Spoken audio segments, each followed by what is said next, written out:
14 फरवरी Valentine day, नाम लाजमी आप लोगों ने सुन रखा होगा। उसी की वजाहत में ये आज की क्लिप है, पूरी देखिएगा और हो सके तो आगे भी फॉरवर्ड करिएगा, थोड़ी सी आज नॉलेज मिलेगी। तो मेरे माशरे के नौजवानों, आपने कभी सोचा ये वैलेंटाइन क्या है, क्यों मनाया जाता है? क्या ये मुसलमानों का त्यौहार है? क्या इसका कोई इस्लाम से लेना देना है?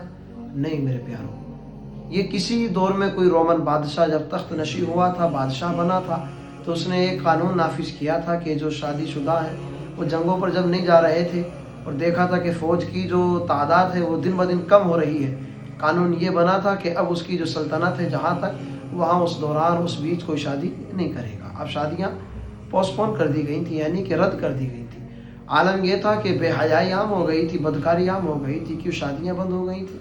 अब उसी दौरान एक नाम मिलता है जिसे सेंट वैलेंटाइन कहते हैं। सेंट वैलेंटाइन का काम यह था कि जो लोग आपस में एक दूसरे से मोहब्बत किया करते, वो उन दोनों की आपस में शादी कराया करता था। ये काम चोरी छिपे हुआ करता था, बादशाह को कोई खबर नहीं। एक वक्त ऐसा आया कि बादशाह को किसी ने खबर दी कि आपके राज्य में, आपके साम्राज्य में, आपके इलाके में एक सेंट वैलेंटाइन है जो लोगों की शादियाँ करा रहा, आपको खबर नहीं। तो बादशाह ने फ़ौरन हुक्म दिया था, रोमन बादशाह ने, कि जाओ उसे फ़ौरन गिरफ्तार कर लिया जाए। उसे कुछ दिन कैद में रखा गया वैलेंटाइन को।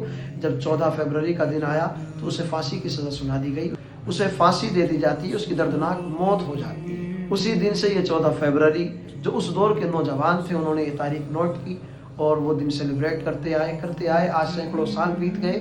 ये यहूद व नसारा का जो तरीक़ा था, जो बदमज़हबों का तरीक़ा था, जो गैरों का तरीक़ा था, आज हमारे लोगों ने, अपने मुसलमान भाइयों बहनों ने वो तरीक़े को अपना लिया है। खुदा के बंदो, ये हम वैलेंटाइन क्यों मनाते हैं? बाज़ ये सोचते हैं कि मेरा महबूब राज़ी हो जाएगा, मैं उसे तोहफ़ा दूंगा, वो खुश हो जाएगा। याद रखें, शरीयत तो ये कहती है कि गैर महरम को अगर तोहफ़ा दे तो वो हराम है। आप हराम काम कर रहे हो, एक दूसरे को तोहफ़ा पेश कर रहे हो, तो ये हराम है। गैर महरम को तोहफ़ा नहीं दे सकता। और दूसरी बात, आप चाहते हो कि मेरा महबूब राज़ी हो जाए और इसके बदले में चाहे महबूब खुदा नाराज़ हो जाए, चाहे रब नाराज़ हो जाए, तो लानत है ऐसी ज़िंदगियों पर जो अल्लाह और उसके रसूल को नाराज़ करके अपने दुनियादार महबूब को राज़ी करने में लगे।